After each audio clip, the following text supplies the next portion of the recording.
Hey everyone, it's Nikki Pursuit. Lately, I've been spending a lot of time out and about with friends, from hitting Six Flags Magic Mountain during the day to catching Fright Fest at night, and even setting up an altar for Dia de los Muertos at Strathern, which was such a cool experience. And today's video fits right into that vibe. I headed over to the Discovery Cube in Los Angeles to check out their transportation exhibits. From the train display to hands-on setups, showing different ways we move through the world, it was cool seeing how they blend education with real mechanical concepts. So come along with me and let's explore the Cube from a car lover's perspective.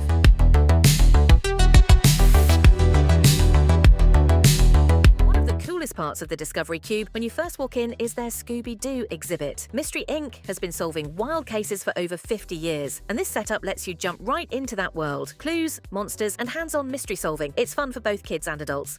They also had the Mystery Machine on display, which was really cool to see in person. Even though it's best known as an animated vehicle, the design of the Mystery Machine was actually inspired by real 60s and early 70s panel vans, the kind you'd see from Ford, Dodge, and Chevy during the peak of the custom van era. Over the years, multiple physical versions have been built for TV promos, live-action movies, museum exhibits, and touring displays. Some are modelled after a 70s Dodge Tradesman, others after a Ford Econoline, but they all keep the same signature look: the teal and green paint scheme, the bright orange flowers, and the retro lettering that instantly identifies it as part of Mystery Inc.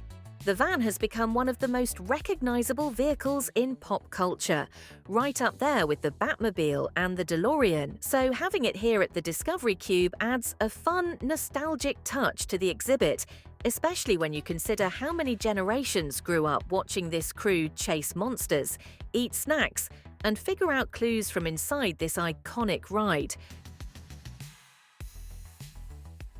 The Discovery Cube also had a really cool train display, which fit right into the whole theme of transportation and how we've moved through history.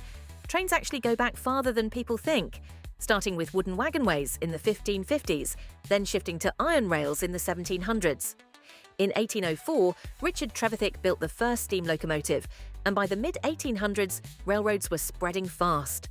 In the US, the first railroad was the Baltimore and Ohio, chartered in 1827, and the country's first home-built steam locomotive ran in 1830.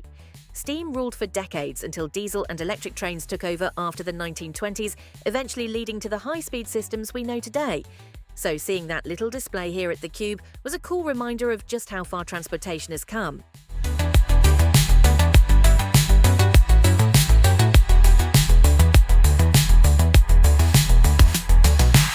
One of the cool things here at the Discovery Cube is getting to learn how trains evolved into the modern green powerhouses we use today, capable of moving a ton of freight more than 400 miles on just a single gallon of fuel. They also have the incredible Lloyd family model train collection on display, with a massive track layout, model buildings, engines, and over 200 train cars and locomotives.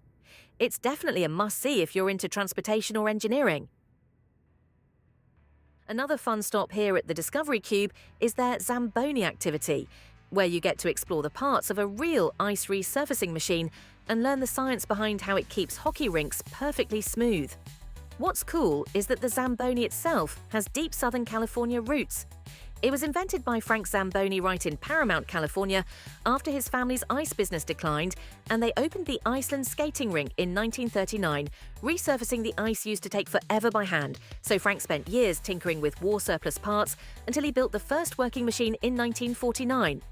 By 1950, they were already selling the early production models. And Frank J. Zamboni and Company became the company we know today. So getting to see how a Zamboni works up close here at the Cube adds a fun slice of SoCal history to the whole experience. And beyond all the transportation and history exhibits, the Discovery Cube also has some really fun activity zones, like their You Are What You Eat hockey experience. It's an animated setup that takes you behind the scenes with the LA Kings assistant coaches to learn about nutrition, food science, and how athletes train. You get to see what it really takes to fuel up like a pro, and then jump into a hands-on game to see if you can stop some pucks like a real hockey player. It's a cool mix of science, sports, and interactive fun. That that wraps up my visit to the Discovery Cube in Los Angeles. It was fun checking out all the transportation displays, the hands-on science exhibits, and even the sports and nutrition activities they have for families. Definitely a different kind of stop compared to my usual car meets, but still a cool experience to explore something new. Thanks for hanging out with me today, and as always, I'll see you at the next adventure.